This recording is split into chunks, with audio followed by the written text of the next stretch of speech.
Thank you, Dr. Chandrakumar. Our next speaker is Dr. Christina Birdie. She was the senior librarian cum archivist at the Indian Institute of Astrophysics, IIA Bangalore. She has been actively involved in converting the library totally automated and has taken care to blend the traditional services and contents within the technology-driven library. As a mentor to the library school graduates, she has designed the modules of the library training program. She has set up the institutional repository within her organization to upload the research publications of IIA.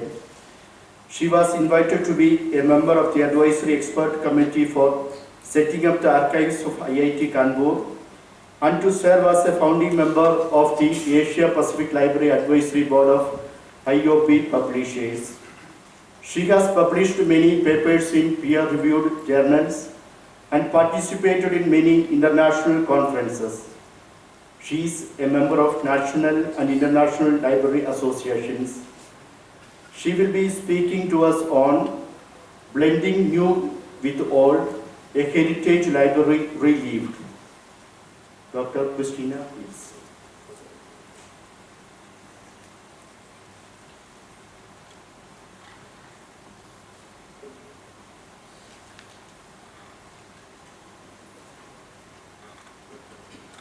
Good afternoon.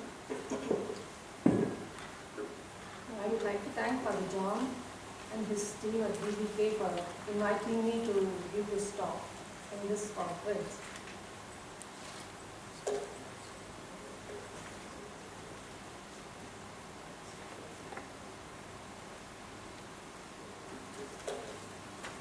See, actually my talk is basically, I should call it as a case study, more of the work what we have done in my institute, and also relevant to this particular topic of today. And my institute it has a really long historical heritage. It's more than 220 years old, and it's one of the oldest institutes in the country, I should say. We started in the Madras during East India Company time, and then we did work in Madras and then established the Madras Observatory. Then we shifted over to Kodaikanal and then established the Kodaikanal Observatory, and then we shifted to Bangalore.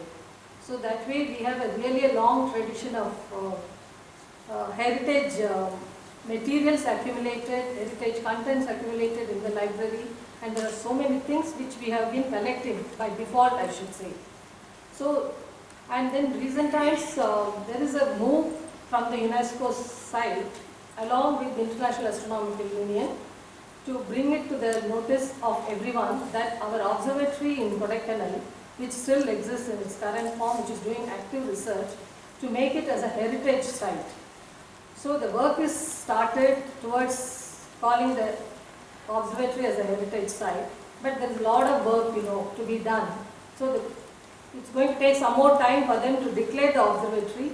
So automatically when the observatory is declared, the library, which is part of the observatory, also will get the same status as the heritage library. That's why I'm calling it as a potential heritage library. So now we have been just listening to so many talks in the last 2 days about the library space and library contents, and the library space versus library contents, and especially how the library contents is vanished in today's realm. And at least I've been brought up, I've been in my career, I've sort of grew up in a very traditional library, and even now the values which I attach it to a traditional library, it remains the same. Though according to the recent trend and according to the technology, we have been changing our content because our institute itself is doing a very cutting edge research in astronomy and astrophysics. So it is imperative that we remain very active. But at the same time, we just cannot sort of ignore whatever the legacy collections which we have acquired over the years. They are part of our collection. And then how do we maintain them? What kind of a balance do we strike, maintaining both the old publications and old contents? And then how are we going to blend the new ones which are coming into now? And at the same time, we are all talking about the space, yes. That's one thing which is, I'm still not convinced these days when people talk about such huge libraries with huge space. As Father John Day, and for he should misunderstand me. He's got really very good space, I should say. Sometimes I feel very, very sort of envy of him. Actually, this kind of a space I can never think of having it for a library.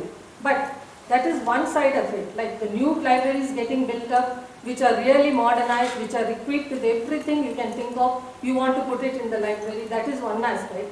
But there are older days, there are so many big university libraries, they were all built up in a very big way, space-wise.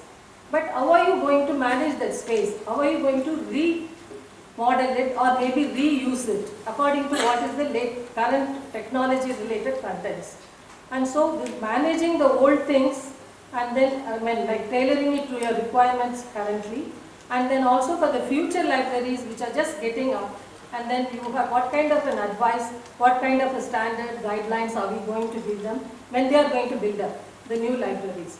So both these things are existing together, and in between the contents come into the whole picture. So according to the contents, are we going to give so much importance the space which we are designing, or already existing ones, how we are going to reutilize them for what purpose? So this is a very important angle which we have to all think about it. We have been listening to so many presentations in the last 2 days, I'm sure. But what comes to our mind, what we have really done, we have been listening what somebody else has done in some place, this is the standard, this is the guideline. But do we have the correct guidelines, do we have the correct standard for our own purpose? At least within India, this is the time that all of us should wake up and then realize there should be a forum or there should be some kind of a standard guideline set up in some platform where this is what it is. A school library should have this, a college library, university library, special library, there are various kinds of public library. What is the optimum things you're looking for? And I'm not saying that you should think very narrow, you should not have space. But if you are going to ask for a bigger space, are you going to give all the services? Are you going to utilize it maximum? This is what should come to our mind. Anyway, before going deep into that, I just wanted to just share this with you because my experience is our library is very moderate kind of a size. I won't call it as a very big space. Wherever we went, it was like that. But when we started in Madras Observatory, it was part of the director's room where they used to keep the books along with themselves. This is what is mentioned in their annual report. And then when they shifted to Kodaikanal also, as soon as it was shifted, it was put in director's house, the books. Then later they built up another library and then the books were stacked. And there also it's a very interesting stacking arrangement you will come across. Then when we shifted to Bangalore, we were a little comfortable and there was a really designated place called Library Hall, which has the reading space as well and for the library book racks also.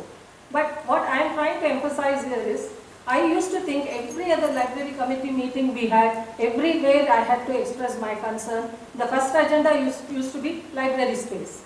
But what happens at the end of the meeting, I don't know. Every time I used to fight with them. This space is not enough. We have to think ahead, 10 years, 20 years ahead, but nothing is happening. But at the end of the day, I retired also, the same space, but I could manage everything. So what is the actual the message which is sort of I learned, probably I would like to share. So see, this is the history anyway, I already mentioned it when we started in the year 1786. So we bought that private observatory. From there our Madras Observatory started functioning. And this picture in the building is a hand-drawn picture of the Madras Observatory in 1786. It is part of one of the oldest annual report dating 1792.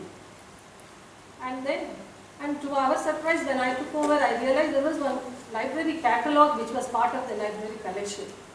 And then, that it was a handwritten library catalogue, and they were trying to index like how they went about collecting the books. And those days itself, that kind of an indexing system existed, though they never followed any particular method or any particular rule. But definitely they started charting out whatever they were receiving, whatever they bought and things like that. That library catalogue existed. And we have a very precious volume published by, written by Kepler. It has a date of 1609. Very old volume, and it's the original volume. And very few copies of this volume exist all over the world. We tried to do a lot of work to find out how many copies exist. Very few copies probably seem to exist. So this is one of the reasons that I have an additional responsibility of safeguarding this volume as well as part of the collection. So this is the Madras Observatory.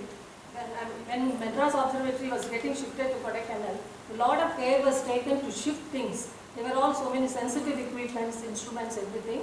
And those days they were all shifted by the road. And then Kodaikanal being a hill station in the Balmi Hills, they had to do a very careful job, traveling on the Ghat road. So one of the director who was at that time in the Kodaikanal Observatory, he wrote in the annual report saying that as it was necessary that the books and instruments which had to be transferred from Madras should be sent up the Ghat in dry weather. Packing had begun in December, and by the end of March, most of the cases, more than 1,000 coolie loads, had reached Kodaikanal. All the cases of books were received before rain began. On the whole, the removal has been effected with remarkably little damage, considering the difficulties that had to be overcome. So the kind of feeling they had for the books, they never had any qualified librarian those days. The directors themselves used to take care of the library collection. And in some cases, in some of the old annual reports, I remember reading that directors' wives, their family members who were all involved in doing observation, they used to show a lot of interest in looking after the library. So that is how the library was maintained, and they were kept in such an excellent condition, not only condition actually, so much of organization you can see.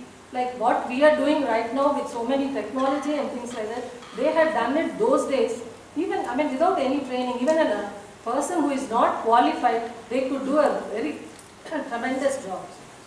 And then collection in the library, when they shifted the books and journals, many of them were their personal collection to start with. Then they started receiving books on exchange. And in astronomy, it's a very traditional thing, like every observatory brings out their own publications. So that is a must, their own bulletins, their own research work as their own publication. And these publications were always shared between the observatories free. It was on free exchange. So everybody looked forward to exchanging things among themselves. That's how we ended up getting, I think those days somewhere around closer to 95 observatories, they were sending their publications to our observatory. When we started our own publication much later days, we also started sending our publication in exchange to them. So like that, we started accumulating things, we started collecting those publications. And these things, when they sent to Kodaikanal, that time the library was not ready. So slowly the library was getting ready, and in the meantime, director had kept it in his house and he managed it himself. This is the actual library, you can see, which is in, currently also this is the same library, the same position. See, when I said about the heritage status, when they were starting the process of calling it, it's going to be declared as a heritage site, we were given enough information and enough notice, I should say, that none of the things should be changed. No look should be changed. You cannot alter anything, and you cannot even change your furniture, nothing of that sort. So there are so many stipulations to fulfill whatever is their requirement. So in that process, I feel maybe it's blessing in disguise. So nothing was changed, nothing was altered, and everything, the library is in the same condition even now. And you can see the stack room, it has the shelves running from the floor to the ceiling. So those days they used to get books and journals, and then older, observatory publication, they used to just stack it according to the country. And also whatever they want to use it, according to their convenience, they used to stack it on the shelf. The topmost may be very less used because it was little convenient for them, for the logistic, for the use of it. So this is how they had just stored it. And then reflecting the arrangement on the shelf, they used to have a handwritten catalog. And the catalog has the stack number put on there. Like this is the row, this is the column, and this is the number. So like that, that was the reflected one in the catalog, which we still preserve in our observatory. And then they used to, first thing, but one more interesting thing was they started the library building. Along with it, they started a binding section. they felt, so many loose issues started coming. What do they do about it? So simultaneously the binding section also started, and an excellent binding section they established. And even before they could appoint a librarian, they appointed a binder and an assistant. And they went out of the way to resource some very good material for binding. Though Kodaikanal being a hill station, very difficult to get material. So they used to travel to Madras and different places, very good leather, and all our old volumes, the kind of binding they have, we really feel proud that we possess those kind of volumes. It used to be an excellent binding section, and then we used to maintain it. But after some years, maybe after we shifted to Bangalore, that is sort of unattended and there is no binding work going on in Kodaikanal as of now. And then the utility part of it, what we are talking now, I'm sure they had used it even those days for the same purpose. It used to be a meeting room, it used to be a conference room. The kind of way they had built the hall as a reading space, they used to make use of it for the conferences as well. And then we used to have a lot of small instruments, and now I call them as antique instruments because they are part of the library, which those instruments were actively used for various kind of observational discoveries, I should say. There are so many things they discovered when they were in Kodaikanal. So those instruments were used for those discoveries, which have become part of the library now. So now I am the custodian of those things as well, along with all those old publications lying in the library. And then there is a move now to make the library and then make it as an extension of a museum and an archives. So the very old things which needed lot of care and then which were very huge in size and things like that, we didn't want to shift to Bangalore. So we want to retain them there. So this is where the space probably I'm finding it little difficult now. So there is some kind of a support I am getting saying that probably we may get additional space adjacent to the library where we can make it as a museum, as a scientific activity center as well, and then put all your archival things. That's the only thing additionally they are planning to do. And then when we shifted to Bangalore, I don't want to dwell more on Bangalore when we shifted because of the technology. So many things as usual, like any current library, state-of-the-art library we do. We also got into it, digitized so many things. From the print catalog, we went into online catalog, all those things. And then we did a lot of survey about the library software. Essentially, whatever the modern state-of-the-art library should have, we have also done it. That is to maintain the current collection. But as I said, I have the additional responsibility of managing the older collection as well. So this is where we have, and one more thing is we do have our branch libraries in the form of field station in the observatory. So we do have smallest libraries set up in those field stations as well. That is in one way helpful. Whenever we are running out of space, we used to shift those books and journals to that particular branch libraries. Now this is the one, we have set up a small archives here in Bangalore. It is a kind of a display I should say, it's a display as well as a preservation center. So we have taken a lot of care to preserve those things, done a lot of work on the conservation mechanisms as well. And then as of now, whatever the highlights of every other person's work, every individual director's work, and also the discoveries, whatever they made out from our observatories, they are on display, the original things. But at the same time, maybe fortunately, most of the things were in good condition. We have managed to digitize most of those things. And they are all available from our institutional repository, which became a very big hit in recent times because historically people who are all over the world doing astronomy, they used to hit upon our repository and they used to feel very happy. They need not worry about whether this particular publication of that observatory 200 years will be available or not. So we have taken enough care about the copyright issues. There are some sort of unknown authors or maybe the, orphan works which are lying with us. Even those we have taken the trouble or maybe we have taken effort to digitize all of them and we have put them in the repository and it is being utilized very well. But the whole idea, what I am trying to say, all these kind of things we could manage within the same space given to us. Now and then in fact the additional space in the form of rooms which they have given to us, adjacent rooms, they have been taken away for students' discussion room now. Maybe that becomes a part of the library now these days.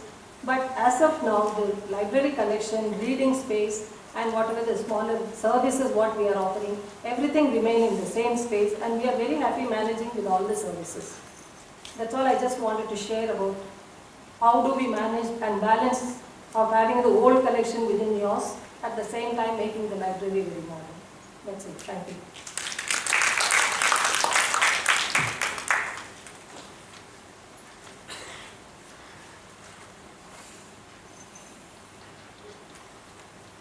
Thank you, Dr. Christina. Sean Louis is the director and the general curator, CTLES, a unique repository of books and records in France. He joined the CTLES in 2006 and holds since then the functions of director. He started his career as library curator in 1995 at the Bibliothèque Nationale de France. Throughout his professional career, he served as chief of Stacks Department and a deputy director in several academic libraries. Bernadette Pate is currently deputy director of the CTLES, where she is in charge of collection management services. She supervises the project of a new storage facility buildings. She is member of IFLA library buildings and the equipment section. Previously, she had various positions as head librarian in academic libraries.